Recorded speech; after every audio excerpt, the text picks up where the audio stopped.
Bom dia, boa tarde, boa noite, alunos. Como prometido, aqui está o vídeo que eu prometi fazer explicando alguns conteúdos que faltaram ser explicados, durante as aulas. A gente tem uma prova do primeiro grupo, então fica um pouquinho corrido a passar algumas matérias. Então eu resolvi fazer esse vídeo aqui para preparar para a nossa aula dessa semana, e não ficar tão...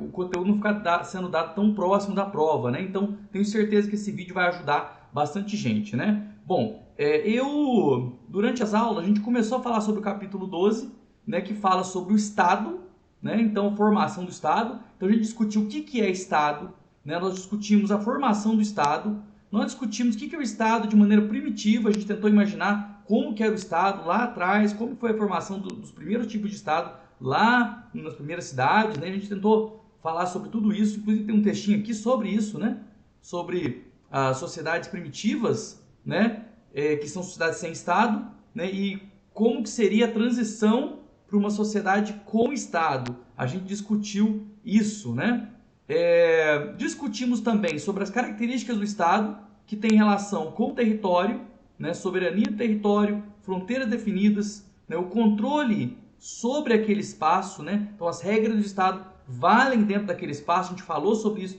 durante as aulas. Falamos sobre soberania e sobre principalmente o monopólio da força. Só o Estado pode usar a violência para resolver problemas. Isso é um assunto que a gente passou boa parte da aula falando, sobre o monopólio da violência, um assunto muito importante, E, claro,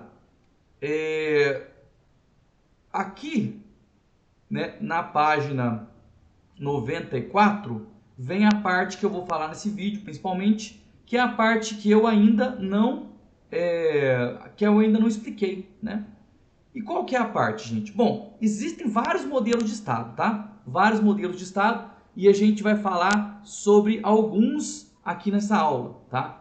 Primeiramente, lá no capítulo 9, a gente estudou o que é o Estado liberal, E a gente viu que depois que a gente saiu de um Estado mais voltado para a dominação tradicional, mais voltado para os poderes tradicionais da aristocracia, lá da Idade Média, quando a gente transita para a Idade Moderna e a gente vai avançando na Idade Moderna, o Estado começa a se tornar mais racional. O poder do Estado passa a ser justificado não com a questão religiosa, mas com a questão lógica. Então, isso começa a acontecer. E aí, com o tempo, o Estado passa a ter uma posição liberal, que é a primeira teoria política do mundo moderno. Então, o que significa isso? É o Estado que não interfere na economia. Lembra que a Idade Moderna para a Idade Contemporânea é a época da ascensão da burguesia. Então, a burguesia queria fazer suas negociações sem o Estado encher o saco. Então, vem aí o Estado liberal, um Estado que vai defender a propriedade privada, que não vai amolar os burgueses e onde a classe dominante dos burgueses pode exercer seu poder sem o Estado encher o saco. Então, Estado liberal, pouca intervenção na economia, Gente, obviamente que isso vai gerar uma consequência nas ideias, Obviamente que muita gente vai se levantar teoricamente contra isso e por isso que mais para frente surgem as teorias socialistas, que vão se opor ao Estado liberal e dizer que o Estado liberal, na verdade, ele é pró-burguês, Ele defende a propriedade privada, não defende a justiça, defende que as pessoas não tenham justiça, E aí, obviamente, que entre duas ideias opostas, o liberalismo e o socialismo, sempre surgem ideias meio termo. E é sobre isso que a gente vai falar aqui. Gente, qual foi o meio termo que surgiu entre o Estado liberal e o Estado socialista, que era pregado lá por grupos, e depois por Karl Marx? Vamos lembrar que Karl Marx não era o único socialista que existia, Mas o que foi o meio termo entre isso? O meio termo é o que está nessa página aqui, gente. Vou mostrar para vocês. É isso aqui, ó. Teoria do Estado do Bem-Estar Social, Então a ideia é que o Estado deveria deixar de ser um Estado que só que intervia pouquinho na economia, que deixava as negociações acontecerem de maneira limitada, que deixava a burguesia reinar, para um Estado que ia fazer de tudo para manter o bem-estar das pessoas. Então o Estado do Bem-Estar Social ele vai se preocupar em investir em saúde, educação, seguridade, infraestrutura, como está aí, né? Vai se preocupar em deixar as pessoas em situação, sem ser em situação de miséria, né? E como que esse Estado vai fazer isso?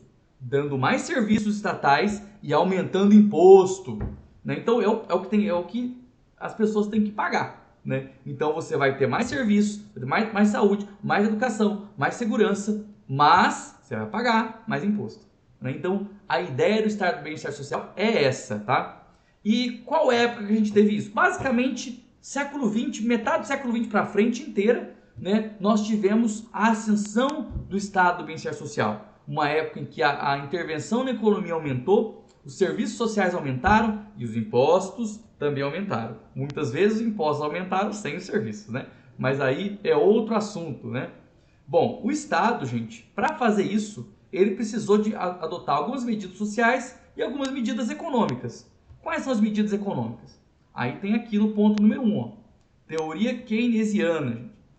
A ideia é que se o Estado deixasse a economia girar sem intervir em nada, as pessoas iam fazer besteira, ia dar uma crise econômica gigantesca e muita gente ia sofrer. Então essa é a teoria, né, uma teoria com base lá na crise de 29, né, onde teoricamente o Estado não interferiu, deu superprodução, as pessoas não conseguiram vender e aí teve todo aquele problema. Eu expliquei para vocês durante as aulas que tem tem outra explicação sobre isso, tá?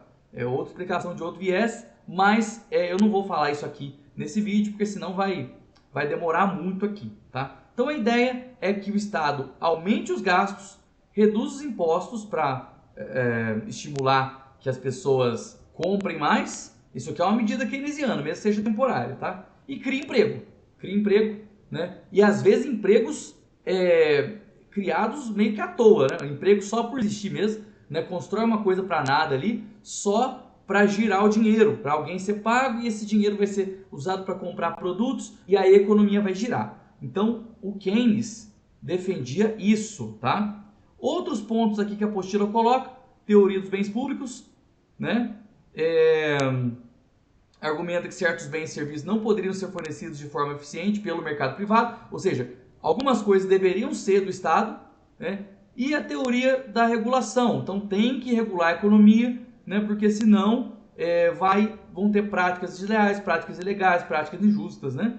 E obviamente a medida social é a teoria da justiça social, né? Então as pessoas são desiguais, as pessoas não nascem iguais, em condições iguais econômicas, então o Estado vai trabalhar de maneira a tratar os desiguais de maneira desigual para corrigir essas desigualdades que existem, né? Que existem antes, né, da pessoa nascer, praticamente, né? Então, basicamente isso, né, o Estado do Bem-Estar Social, que se opõe ao Estado liberal, que a gente viu lá no capítulo 9, tá? Outras coisas que tem nesse capítulo aqui são as teorias que defendem a limitação do Estado, né? Eu não vou cobrar isso na prova, porque vai ter outros momentos para a gente falar disso, mas basicamente o anarquismo, o libertarianismo, que é uma radicalização do liberalismo, né?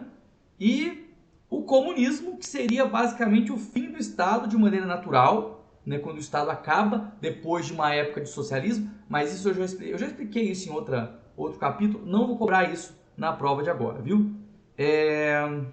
Bom, gente, é basicamente isso, tá?